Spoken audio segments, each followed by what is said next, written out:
Bismillahirrahmanirrahim. Assalamualaikum warahmatullahi wabarakatuh.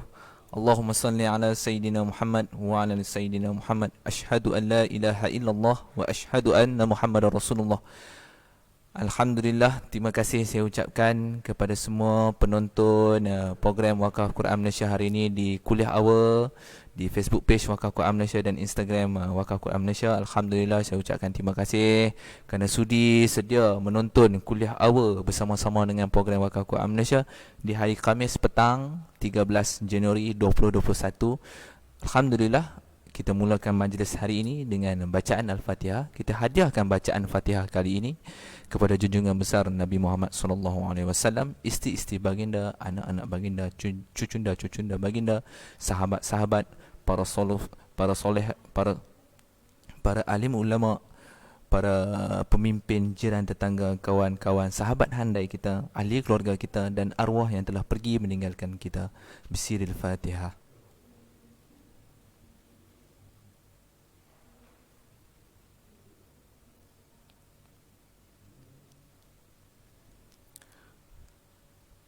Alhamdulillah, saya ucapkan sekali lagi terima kasih kepada semua penonton kerana sudi setia menonton kuliah awal bersama program Wakaf Quran Malaysia hari ini.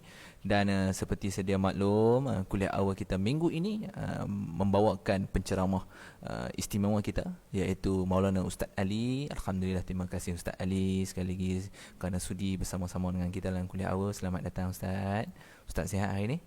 Alhamdulillah, syukur nikmat Allah, Allah bagi kesihatan kepada Ustaz. Terima kasih juga kepada penonton-penonton yang kerana sudi mendoakan Ustaz terus kekal sihat dan bersama dengan kuliah awal. Alhamdulillah.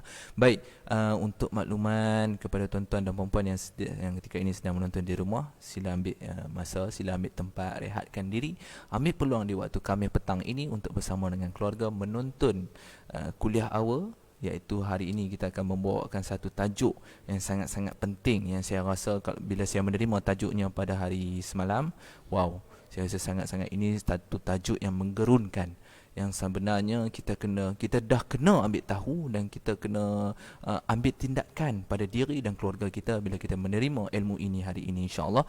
Iaitu tajuk hari ini ialah berkaitan dengan fitnah akhir zaman. Betul Ustaz, Alhamdulillah. Masya Allah, terlalu banyak fitnah-fitnah yang sedang berlaku yang kita sedia maklum. Dan mungkin hari ini kita akan mendapatkan lagi ilmu dan juga makluman yang sebelum ini kita tak pernah dengar, kita tak pernah tahu. Insya Allah hari ini tuan-tuan dan puan-puan akan dapat ilmu yang baru. Jadi ambillah manfaat daripada kuliah awal yang dikongsikan oleh program Wakaf Quran Malaysia. Baik, untuk itu sebelum itu untuk pengetahuan tuan-tuan dan puan-puan, kuliah awal hari ini bersiaran langsung daripada Pejabat Operasi Manar Holding Sdn Berhad di Kulim High Tech, Kulim Kedah, di mana syarikat pengurusan dan pengedaran Al-Quran melalui program Wakaf Quran Malaysia. Sekali lagi saya ucapkan ribuan terima kasih kepada Mana Holdings Sdn Berhad kerana sudi menyediakan set dan pentas yang Alhamdulillah selesa. Terima kasih sekali lagi. Seterusnya adalah untuk makluman tuan-tuan dan puan-puan, Ustaz Ali juga. Ketika ini kebanyakan negeri-negeri di Malaysia sedang dilanda satu tempoh, iaitu tempoh PKP, iaitu larangan untuk keluar, larangan untuk rentas daerah, larangan untuk rentas negeri. Jadi mungkin kali ini kita diberi lagi ujian daripada sudut pendapatan ataupun daripada sudut kehidupan kita yang terganggu. Jadi mungkin ini masanya kita untuk muhasabah diri dan mendapatkan ilmu-ilmu tentang akhir zaman ini. Apakah tanda-tanda yang Allah berikan pada kita, dengan harapan kita sedar dan kita ambil iktibar. Dan juga Ustaz Ali, untuk makluman juga kepada semua penonton dan Ustaz Ali, ada juga beberapa negeri di dalam Malaysia ketika ini sedang dilanda ujian banjir, iaitu seperti negeri di Kelantan, Terengganu, Pahang dan juga Johor. Jadi sama-sama kita mendoakan keselamatan mangsa-mangsa banjir dan juga kemudahan mereka untuk keluar daripada musibah ini, insya-Allah. Dan pada daripada itu juga ada juga mangsa yang telah meninggal dunia akibat daripada banjir ini. Sama-sama kita hadiahkan doa pada mereka, moga-moga mereka tergolong daripada golongan orang-orang yang beriman, insya-Allah. Sesungguhnya dari Allah kita datang, kepada Allah jugalah kita akan kembali.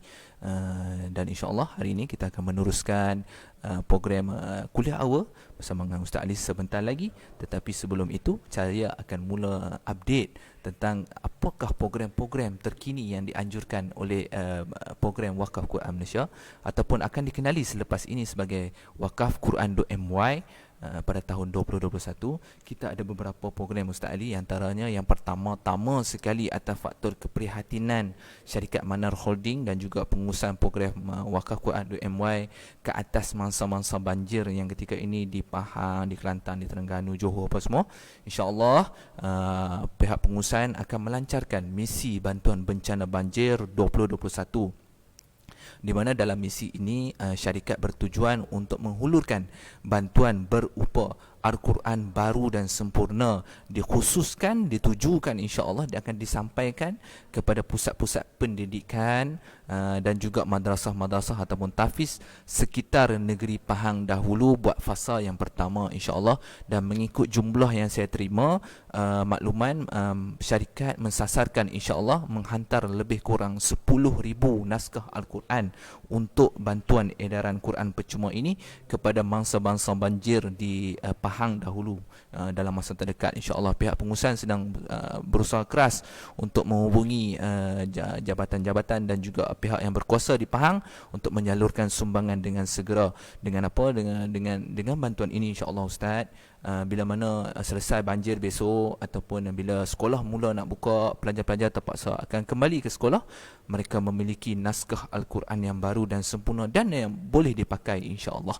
Dan dengan itu saya menyeru, saya buka peluang kepada semua penonton yang sedang menonton live ataupun selepas ini akan menonton live Wakaf Quran hari ini, buka peluang kepada semua untuk melakukan wakaf ihsan bagi membantu program kita, melancarkan program kita, membantu mengedarkan 10,000 naskah Quran kepada mangsa-mangsa banjir di Pahang pada fasa yang kali pertama insya-Allah. Sama-sama kita support insya-Allah. Baik, seterusnya adalah kita juga mengucapkan takziah kepada ahli keluarga penumpang pesawat SJ182 yang baru-baru ini terhempas di Indonesia. Ya Ustaz, kita sangat bersimpati dan insya-Allah ada beberapa lagi program-program tambahan untuk mengingati ataupun kita panggil hadiah juga kita akan berikan kepada mangsa-mangsa penumpang pesawat SJ182. insya-Allah saya akan cuba dapatkan makluman segera dari pihak pengurusan dan kita akan makluman balik kepada pewakaf-pewakaf dan juga orang ramai apakah yang akan ditawarkan kepada semua insya-Allah.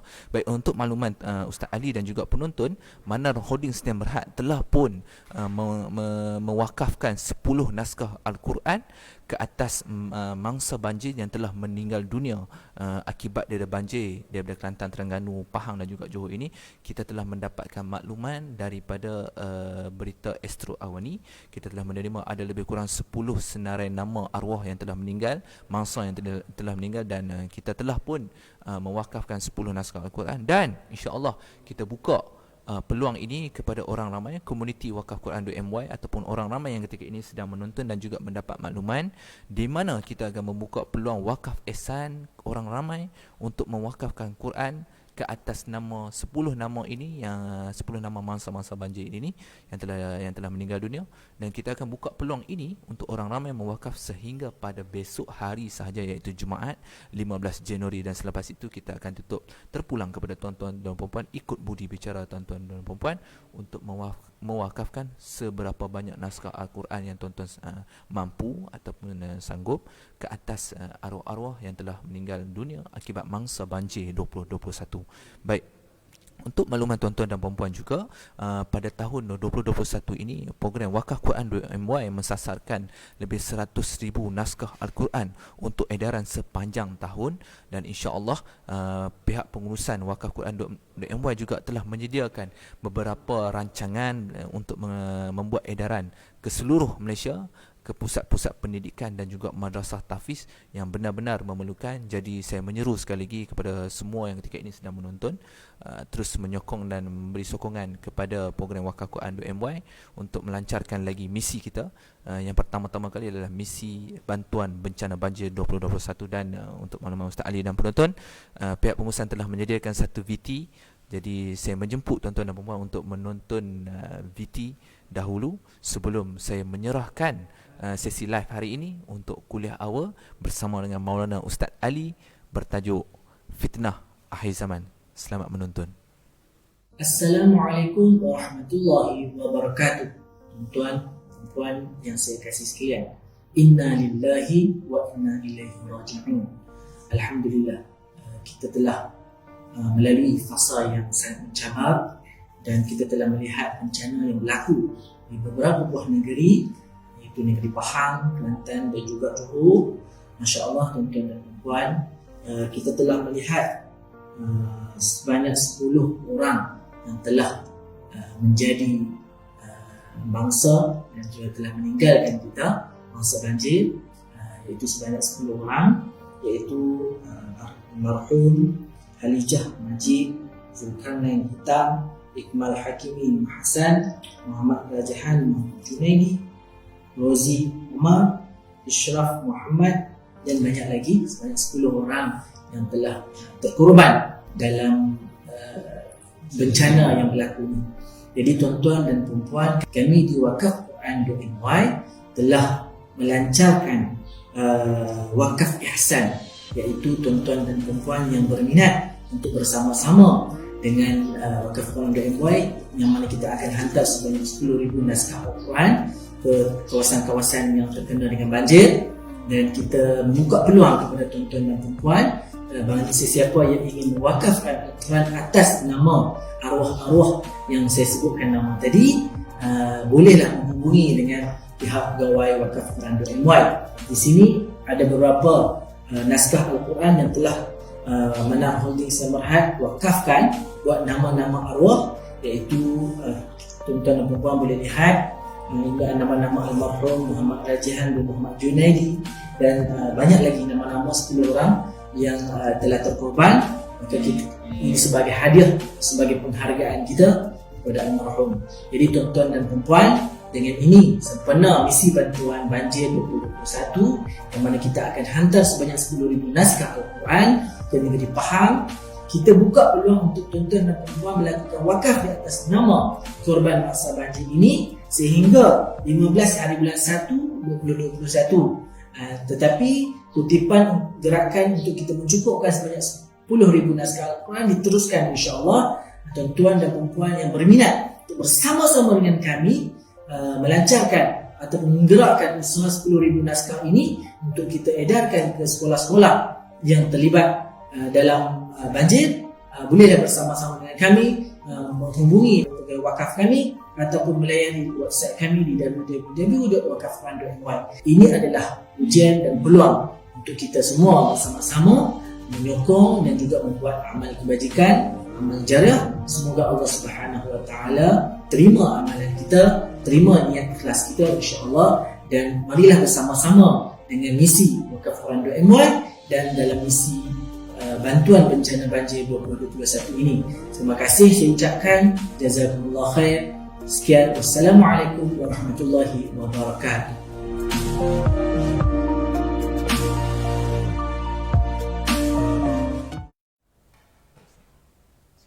Assalamualaikum warahmatullahi wabarakatuh.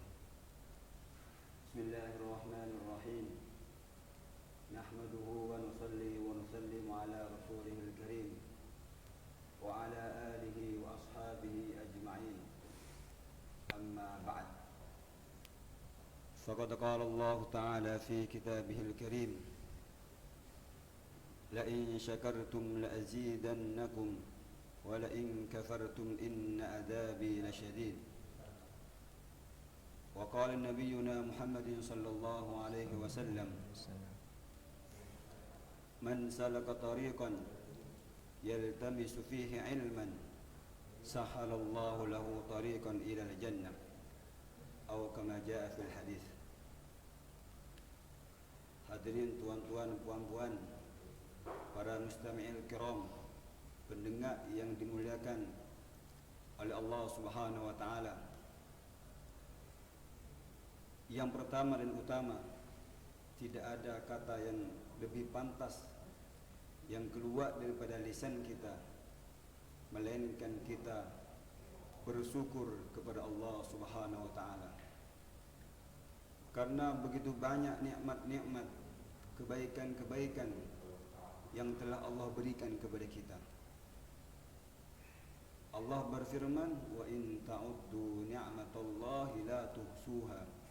Wahai manusia, bila kamu hitung semua nikmat yang aku telah berikan kepada kamu, la tuhsuha, maka kalian semua tidak akan bisa, tidak akan mampu untuk menghitungnya. Kemudian yang kedua, selawat serta salam selalu kita kirimkan, selalu kita hadiahkan kepada pemimpin kita, idola kita, kekasih kita yang mulia Nabi besar Muhammad sallallahu alaihi wasallam. Ketika bulan Maulid, ketika kita Mahallul Qiyam, sering kita mengucapkan narjus syafa'ata min Muhammadin law kunna nartakibul muharram.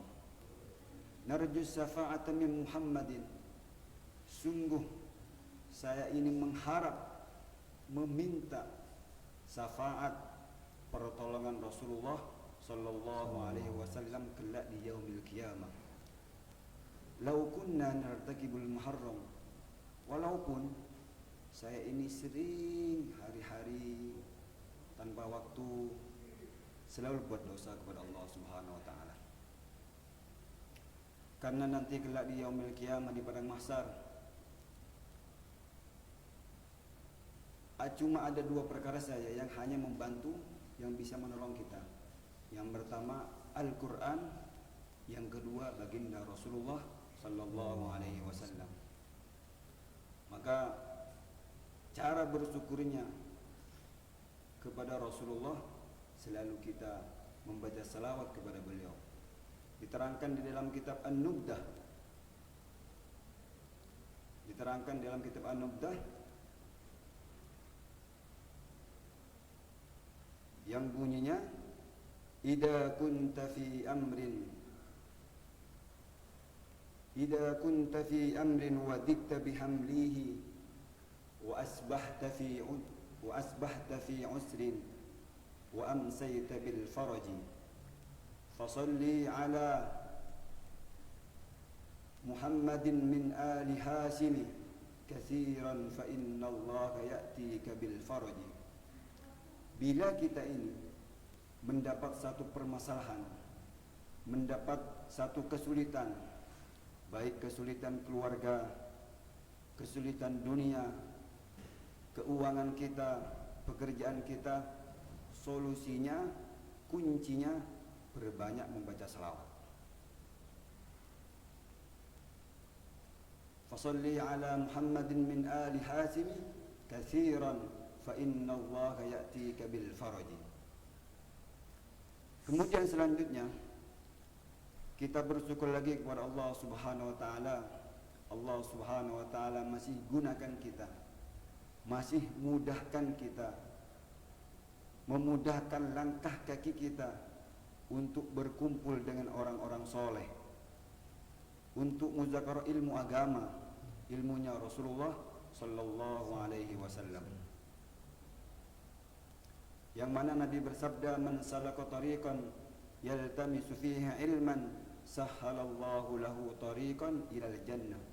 Sesiapa saja yang melangkahkan kakinya menuju tempat-tempat kebaikan, tempat zikir, majlis ilmu, sahhalallahu lahu tariqan ilal jannah, maka Allah Subhanahu wa taala, janji daripada Allah Subhanahu wa taala, Allah akan mudahkan orang tersebut untuk melangkahkan kakinya ke masuk surga.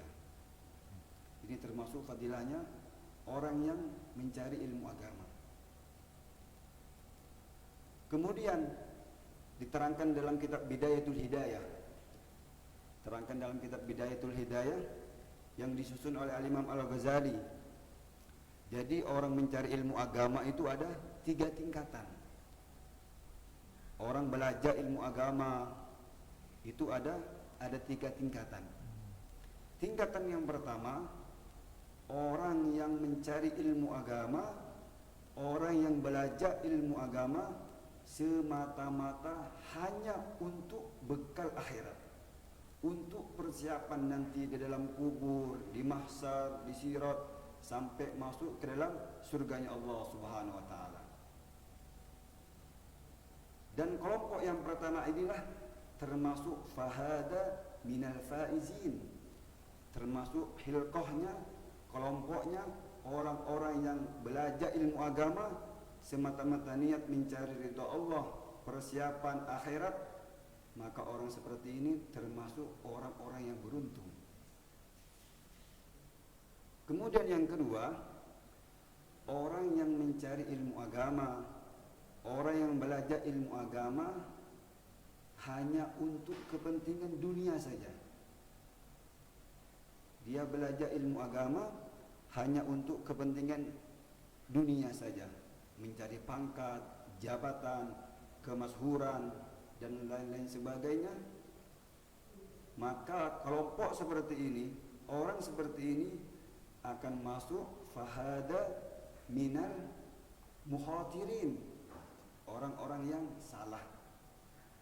Dan na'udzubillahi min dalik, kelompok yang dua ini belajar ilmu agama dengan niat, dengan tujuan mencari dunia, na'udzubillahi min dalik, nanti dia wafat, Allah panggil dia, kemudian dia belum bertaubat, belum minta ampun kepada Allah Subhanahu wa taala, nanti dikhawatirkan matinya mati su'ul khatimah, mati yang Allah tidak suka dengannya, Allah tidak ridha dengannya. Kemudian yang ketiga, orang-orang yang belajar ilmu agama dengan niat untuk membela, untuk membantu hawa nafsu dia, untuk membantu syahwat dia, untuk membantu semua keinginan-keinginan dia. Maka orang seperti ini fahada minal halikin, termasuk orang-orang yang Allah akan hancurkan. Maka setiap amal apa saja kita perbarui niat. Maka dulu Syekh Abdul Qadir Al-Jailani ketika mau duduk kat madrasah, ada 2 budak teman beliau, lupa saya namanya. Syekh Abdul Qadir Al-Jailani ada 2 budak teman beliau. Sebelum masuk di madrasah, 3 budak ini, 3 ulama ini saling bertanya, wahai Syekh Abdul Qadir Al-Jailani, kamu duduk kat madrasah, ngafal Quran, belajar kitab, apa niat kamu? Apa niatnya? Tujuannya apa?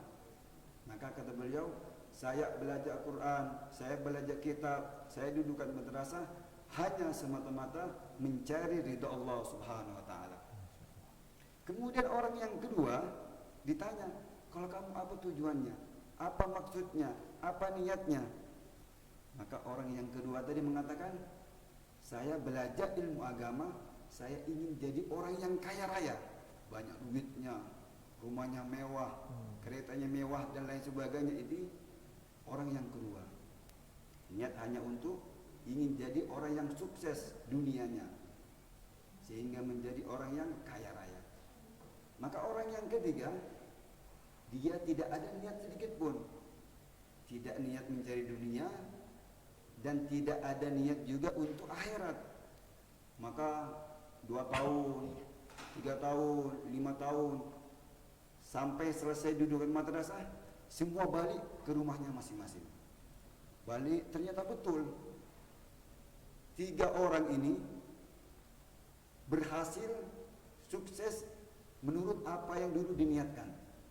Yang pertama, Syekh Abdul Qadir Jailani jadi orang alim, Sultanul Aulia, pimpinannya para wali. Yang kedua, yang tadi niatnya ingin menjadi orang yang kaya, sukses dunianya, maka dia balik dari madrasah, langsung dia menjadi orang kaya raya seketika. Sehingga dikisahkan, saking sibuknya orang ini dengan dunianya, dengan pangkatnya, dengan semua jabatannya, sampai orang ini lupa dengan sholatnya.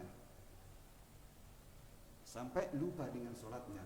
Karena hari-hari petang, siang, malam, petang, siang, malam, sibuk dengan dunianya. Sehingga tidak ada waktu, tidak sempat untuk mengerjakan sholat fardu. Kemudian yang ketiga, dia tidak menjadi apa-apa. Kenapa? Karena awal dia duduk madrasah, dia tidak pasang niat. Dia tidak, Allah kita tutup dengan amal-amal kebaikan. Nanti di awal tahun 2020 Allah hapus semua kesalahan-kesalahan kita. Ini pentingnya pasang niat, luruskan niat di dalam setiap amal. Hadirin tuan-tuan yang sama-sama dimuliakan Allah Subhanahu wa taala. Thawabu suratul Kahf yang bunyinya man qara, maksud 10 tengok orang soleh secara zahirnya, luarnya dia takwa, dia orang alim, beribadah, maka hati kita pasti senang. Ini tanda orang beriman. Maka kalau ada orang beriman, orang ngaku Islam, saya Islam, kemudian dia tengok orang soleh tak suka, tak senang, maka orang seperti ini perlu dipertanyakan keislamannya. Jangan-jangan hanya Islam tulisan, hatinya tidak Islam. Kemudian selanjutnya diterangkan dalam riwayat Tirmizi. Kemudian yang kedua tadi, awal dia keluar mengaku orang soleh, kemudian setelah dia mengaku orang soleh, dia meningkat lagi, mengaku saya nabi. Dia cakap, saya ini nabi, kata Dajjal. Maka awal dia mengaku orang soleh, banyak orang yang ikut dengan dia, banyak orang yang masuk dalam kelompok ini Dajjal. Kemudian dia setelah mengaku diri sebagai nabi, maka orang-orang yang betul-betul faham agama keluar daripada kelompok Dajjal, tidak mau ikut Dajjal lagi. Kemudian yang ketiga, dia mengaku sebagai Tuhan. Saya Tuhan. Maka terangkan dalam beberapa kitab itu, setelah Dajjal mengaku sebagai Tuhan, saya Tuhan, maka Allah rubah bentuk tubuhnya. Allah rubah bentuk tubuhnya. Macam mana? Mata yang satu ini Allah dibuat buta, kemudian mata yang satunya ini dibuat menonjol keluar sebagaimana buah anggur. Mata yang satu buta, yang satu dibuat menonjol keluar ke depan. Kemudian di dalam jidatnya ini ada tulisan kafaroh, yang mana tulisan ini bisa dibaca oleh orang yang bisa membaca dan juga bisa dibaca maupun oleh orang yang tidak bisa membaca, buta huruf. Semua bisa baca. Kemudian Dajjal ini kecepatannya seperti kecepatan angin. Maka terangkan dalam kitab Tirmizi itu, nanti Dajjal keliling seluruh dunia dalam masa 40 hari saja. Dari ujung barat sampai ujung timur, ujung selatan, ujung utara, dalam masa 40 hari saja. Kemudian nanti Dajjal itu dia pusing, dia keliling dunia, naik kendaraan himar akmar. Naik satu himar, satu hewan yang mana himarnya ini luar biasa, sangat besar, dan himarnya ini putih indah. Diterangkan telinganya himar ini panjangnya 30 zira. Kendaraan yang dinaiki Dajjal itu nanti panjangnya telinganya himar ini 30 zira. Sedangkan satu zira itu kurang lebih 48 cm. Kita bulatkan satu zira 1 meter, tinggal dikalikan, panjang. Telinganya himar yang dinaiki oleh Dajjal. Kemudian dia putar-putar sampai ke Madinah. Sampai ke Madinah, Dajjal dan pasukannya mau masuk Madinah, dia tidak bisa masuk Madinah. Kenapa? Karena ada dua tempat yang tidak bisa dimasuki oleh Dajjal. Karena dua tempat ini betul-betul Allah jaga kesuciannya. Yang pertama Makkah Al-Mukarramah, yang kedua Madinah Al-Munawwarah. Maka setelah tiba di pintu gerbangnya Madinah, Dajjal tidak bisa masuk, maka Dajjal dengan pasukannya naik ke Gunung Uhud. Di Madinah ini ada Jabal Uhud, ada Gunung Uhud. Ada Gunung Uhud, diterangkan dalam satu riwayat, Dajjal naik Gunung Uhud, dia di sana membuat satu konser, satu pesta musik besar-besaran. Yang mana nanti semua penduduk Madinah yang pada waktu itu di dalam hatinya ada kemunafikan akan keluar daripada Madinah ikut dengan konsernya Dajjal. Ikut acara yang dibuat oleh Dajjal. Kemudian setelah ada di atas gunung, Dajjal mengatakan, "Daka qasru abyad, daka masjidu Ahmad." Itu istana putih, itu masjidnya Ahmad. Maksudnya masjidnya Nabi Muhammad sallallahu alaihi wasallam.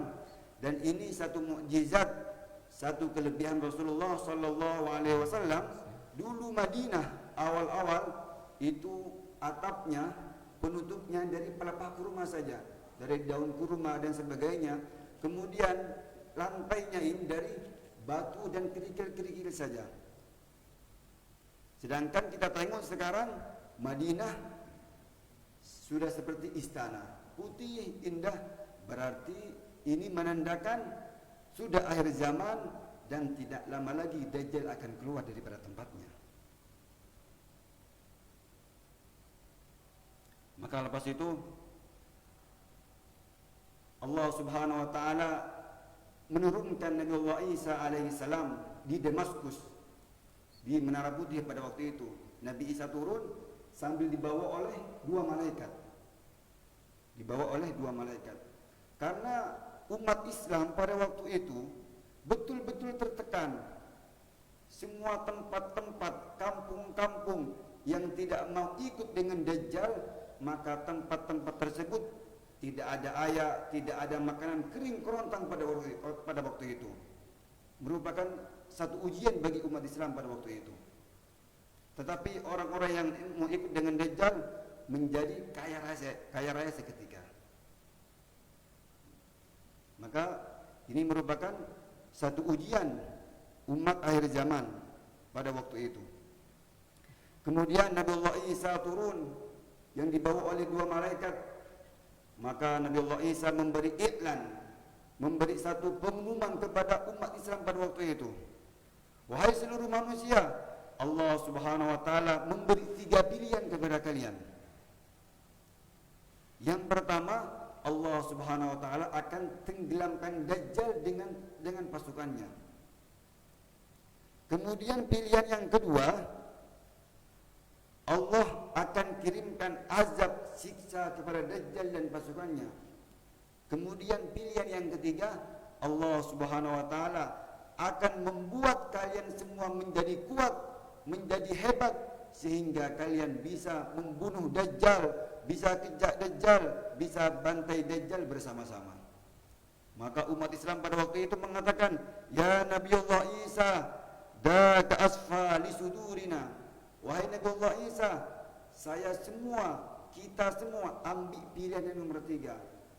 Kita semua telah sakit hati. Dajjal sudah bunuh ibu saya, Dajjal sudah bunuh ayah saya, saudara saya, teman-teman saya. Saya mau ambil pilihan 3, biar kita sama-sama bunuh Dajjal, kata umat Islam pada waktu itu. Maka betul Nabi Allah Isa perintahkan kepada umat Islam pada waktu itu, iftahil bab, buka pintunya. Buka pintunya, kemudian Dajjal dan pasukannya dikejar oleh Nabi Allah Isa dan pasukannya. Pada waktu itu Nabi Allah Isa membawa tombak. Dikejar sampai ke satu tempat di Babul Lut, di pintu Lut. Dan pintu itu sekarang sudah ada. Babul Lut. Dan nanti Dajjal akan mati di situ, akan terbunuh di situ. Maka setelah dibuka oleh orang Islam pada waktu itu pintunya, maka ketika Dajjal menengok Nabi Allah Isa, maka tubuh Dajjal ini langsung berubah, langsung meleleh, langsung cair seketika. Karena Dajjal sudah tahu yang akan membunuh dirinya adalah Nabi Allah Isa alaihissalam. kemudian dikejar oleh Nabi Allah Isa sampai bawah bulut. Sampai di bawah bulut, Dajjal sudah tidak ada tempat lari lagi. Maka Dajjal berkata, bilang dengan pasukannya, Aqimis shalah, qomat. Dajjal tahu umat Islam itu kalau di tengah-tengah perang, kalau dengar adzan, dengar qomat, maka nanti perangnya akan berhenti dulu, rehat dulu, sholat dulu. Dajjal saja tahu. Dajjal mengatakan Aqimis shalah, qomat. Kemudian lepas itu Dajjal mengatakan qad uqimatis shalah. Dajjal mengatakan kepada Nabi Allah Isa, wahai Nabi Allah Isa, sekarang sholat dulu. Maka Nabi Allah Isa mengatakan, taz'um fa innaka rabbul alamin faliman tusalli. Kata Nabi Isa, wahai Dajjal, kamu tadi ngaku sebagai Tuhan, sebagai pencipta, kemudian kamu ngajak saya untuk sholat. Kamu sholat ngadap siapa? Kata Nabi Isa, taz'um kadzab, ditombak sama Nabi Isa, langsung mati seketika di bawah bulut, di pintu Lut. Kemudian setelah Nabi Allah Isa membunuh Dajjal, maka tombaknya tadi dibawa kembali untuk diperlihatkan kepada umat Islam pada waktu itu. Wahai umat Islam, ini buktinya, tombak saya berdarah, saya telah membunuh Dajjal. Kemudian umat Islam pada waktu itu, orang yang ikut dengan Nabi Allah Isa, diusap wajahnya satu persatu.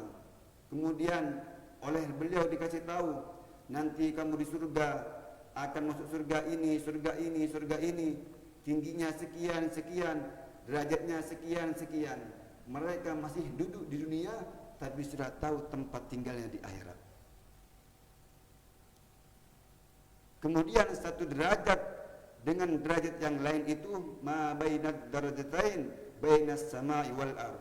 Satu derajat di surga itu, satu tingkatan di surga itu jaraknya antara bumi dengan langit.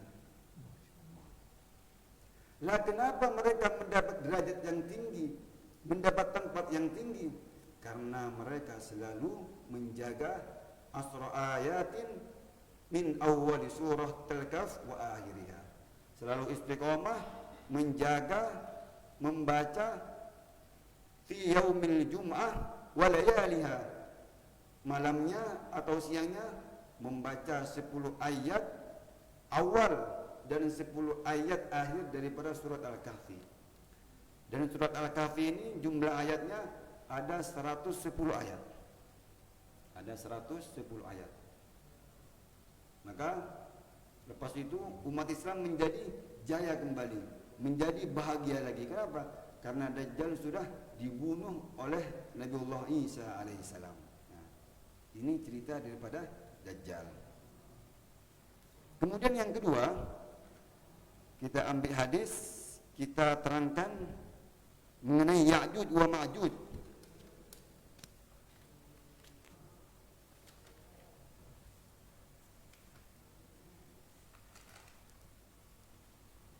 Bismillahirrahmanirrahim. Anna Nabi sallallahu alaihi wasallam, sesungguhnya Nabi sallallahu alaihi wasallam istayqadha min naumi.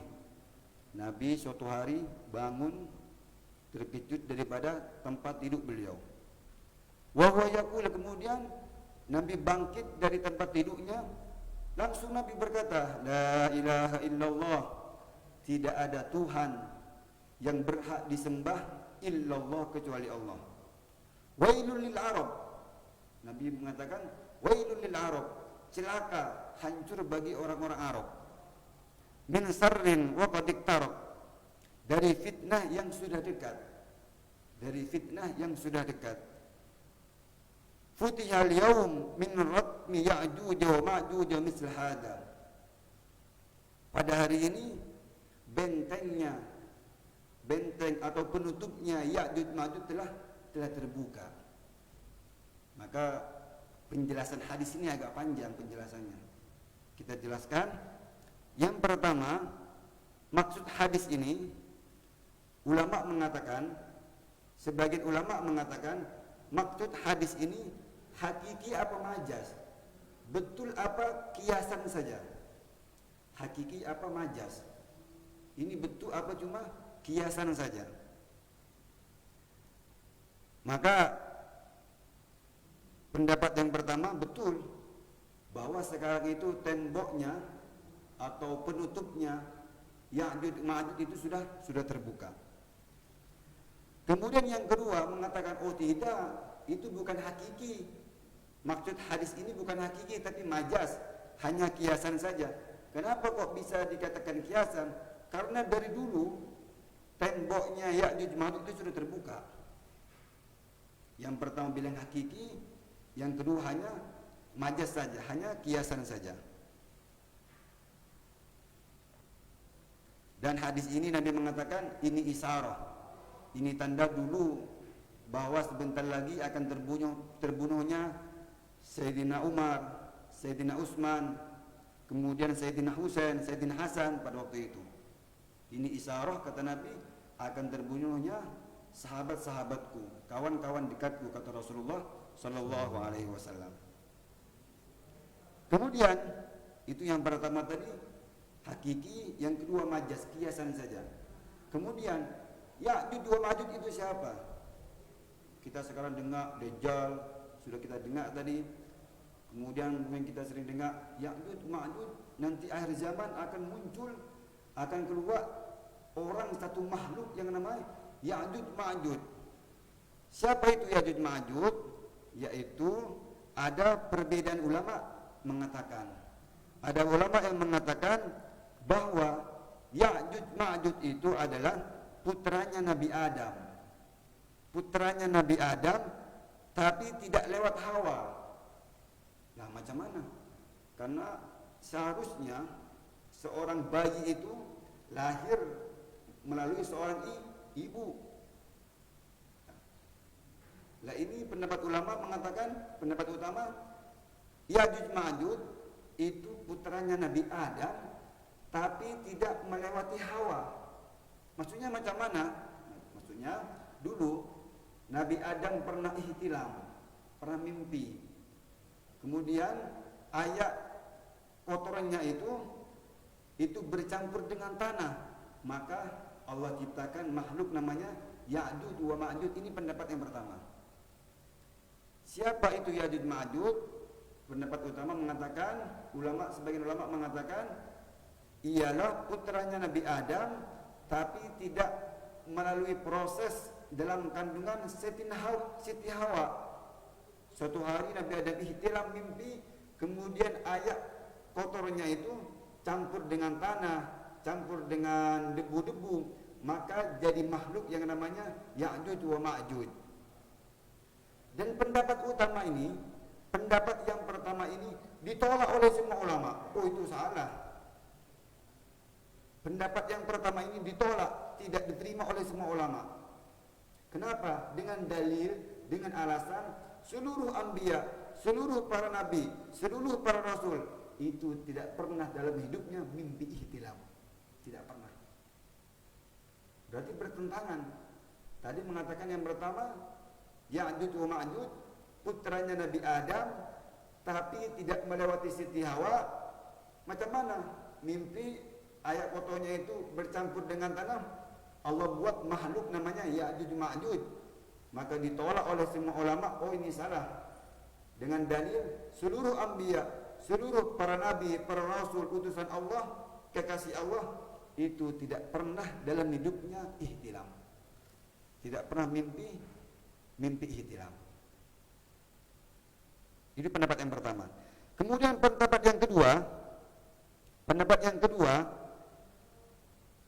bahwa Ya'juj Ma'juj itu keturunannya Nabi Adam tapi tidak melewati Nabi Nuh. Turunan Nabi Adam tapi tidak melewati Nabi Nuh. Maka pendapat ini juga ditolak, tidak diterima oleh semua ulama dengan dalil Al-Quran, waj'alna dzurriyyatahu humul baqin, bahwa yang tersisa di muka bumi ini, makhluk-makhluk manusia maksudnya yang ada di muka bumi sekarang ini, itu semua keturunan daripada Nabi Nuh. Berarti ditolak, tidak diterima oleh semua ulama. Yang pertama ditolak dengan dalil, dengan alasan anbiya, seluruh para nabi, seluruh para rasul dalam hidupnya tidak pernah mimpi ihtilam. Yang kedua dengan dalil waj'alna dzurriyyatahumul baqin, bahwa yang tersisa di muka bumi ini semua tanpa terkecuali mereka semua termasuk keturunan daripada Nabi Nuh alaihi salam. Kemudian pendapat yang ketiga, ini pendapat yang paling kuat, yang paling muktamad. Tadi pendapat yang pertama ditolak, tidak diterima oleh semua ulama. Pendapat yang kedua begitu juga ditolak, tidak diambil, tidak dibenarkan oleh semua ulama. Maka pendapat yang ketiga ini pendapat yang paling kuat, bahwa Ya'juj wa Ma'juj itu keturunan Nabi Nuh yang melewati Yafis. Ini pendapat yang betul, bahwa Ya'juj wa Ma'juj itu mereka keturunan Nabi Nuh yang melewati Yafis. Karena sekarang banyak di mana-mana orang membicarakan tentang Ya'juj wa Ma'juj. Dan akhir zaman ini sekarang sudah zaman canggih, zaman modern. Alat semua ada, serba lengkap. Maka sejak itulah Allah Subhanahu wa taala gaibkan temboknya daripada tembok Ya'juj Ma'juj. Kemudian kita sudah bahas siapa Ya'juj Ma'juj, ada 3 pendapat tadi. Kemudian sekarang kita pindah ke pembahasan lain. Temboknya di mana sekarang? Temboknya di mana? Ya'juj Ma'juj itu di mana sekarang? Tempatnya di mana? Maka pendapat yang pertama, ada yang mengatakan ada di tembok Cina. Kita mungkin pernah tengok ada beberapa 7 keajaiban dunia, termasuk tembok Cina. Itu ada sebagian orang mengatakan bahwa Ya'juj Ma'juj mengatakan sekarang ada di bawahnya tembok Cina. Tapi pendapat ini ditolak, tidak dibenarkan. Kenapa? Karena di bawah tembok Cina itu, dia itu penutupnya bukan dari besi, bukan dari baja, bukan dari timah. Sedangkan diterangkan dalam tafsir-tafsir itu, temboknya, penutupnya Ya'juj Ma'juj ini terbuat daripada besi yang sangat-sangat tebal, terbuat daripada baja, timah, dan lain sebagainya. Maka pendapat yang pertama yang mengatakan bahwa Ya'juj wa Ma'juj tempatnya sekarang ada di bawah tembok Cina, itu tidak dibenarkan. Tidak dibenarkan. Kemudian yang kedua, pendapat yang kedua, Ya'juj wa Ma'juj sekarang itu ada di Mongol. Ada di tembok Mongol, yang mana Mongol kalau sekarang itu Cina, ada di daerah Rusia sana, ada di daerah Rusia sana. Karena banyak kejadian yang ajib yang terjadi di tempat tersebut. Maka dulu pada Perang Dunia Kedua, ada satu panglima itu, ya kalau sekarang raja lah, dia mengatakan sampai sekarang saya pernah tengok bahwa di Rusia ini ada satu tembok, dan itu temboknya Ya'juj wa Ma'juj. Ada satu panglima besar, pimpinan Perang Dunia Kedua pada waktu itu mengatakan bahwa di Rusia ini ada satu tembok dan di dalamnya ada Ya'juj wa Ma'juj. Ini pendapat yang kedua, yang mengatakan bahwa Ya'juj wa Ma'juj ada di Rusia sekarang. Kemudian pendapat yang kedua, ketika dulu Sultan Bani Abbasiyah namanya Wafid, pada waktu itu ada Sultan Abbasiyah namanya Wafid, bermimpi bahwa dalam mimpinya Sultan Abbasiyah ini tengok dalam mimpinya jumpa dengan tembok Ya'juj Ma'juj. Maka terkejut daripada tidurnya, dia kumpulkan seluruh pasukannya. Wahai semua pasukanku, wahai seluruh rakyatku, Kalian sekarang pergi semua cari temboknya Ya'juj Ma'juj. Di mana sekarang? Di mana yang betul? Maka dalam kelompoknya tadi ada satu kelompok yang dipimpin oleh Salam. Ada satu kelompok, ada satu pasukan yang dipimpin oleh Salam. Yang mana Salam ini jalan sampai ke negara Armenia. Sampai ke negara Armenia. Kemudian Salam ini jumpa dengan raja. Dengan rajanya Armenia mengatakan, "Kamu nak buat apa ke sini?" Maka dia mengatakan, "Saya disuruh sultan saya, pemimpin saya, yaitu Raja Abbasiyah, disuruh mencari temboknya Ya'juj wa Ma'juj." Maka ketua yang namanya Salam tadi dibawa pergi oleh Sultan Armenia tadi, dibawa masuk ke satu kampung yang mana untuk memasuki kampung tersebut di situ sudah banyak bangunan-bangunan, rumah-rumah yang sudah hancur, yang sudah rata dengan tanah. Dan anehnya di dalam kampung itu bahasanya sulit sangat dipahami. Sangat-sangat sulit untuk dipahami.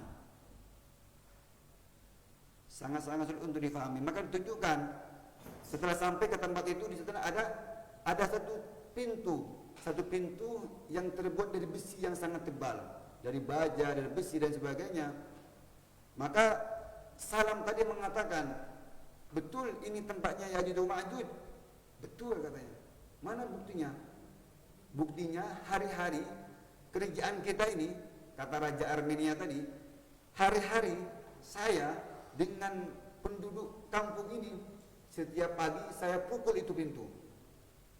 Saya pukul itu pintu, saya ketok itu pintu, kemudian lepas saya pukul, maka dari dalam itu keluar seperti suara orang-orang yang berteriak, orang menangis, orang berteriak dan lain sebagainya." Maka pendapat yang kedua ini pendapat yang bisa dikuatkan oleh para ulama. Tadi pendapat yang kedua, yang pertama berada di tembok Cina tidak dibenarkan dengan dalil itu pintunya tidak terbuat daripada besi, daripada baja. Kemudian pendapat yang kedua di Mongol itu dibenarkan karena sudah banyak kejadian-kejadian yang ada di situ. Maka dulu tu ada banyak jamaah tabligh dikirim ke negeri Rusia pada waktu itu. Maka biasa kalau jemaah tabligh itu membuat satu program jauhlah dari pintu ke pintu, rumah ke rumah. Maka satu jamaah ini dia membuat satu jauhlah, satu kerja yang mana kerjanya ini melalui satu bukit, baina saddain, melalui bukit satu dengan bukit yang lainnya. Maksud kita perbanyak amal, perbanyak ibadah. Ingat, kembali lagi taubat kepada Allah Subhanahu wa taala. Perbanyak sedekah dan lain sebagainya. Karena terangkan dalam kitab Buyatul Mustarsidin, jadi sedekah itu ada 5 tingkatan. Terangkan dalam kitab Buyatul Mustarsidin, sedekah itu ada 5 tingkatan.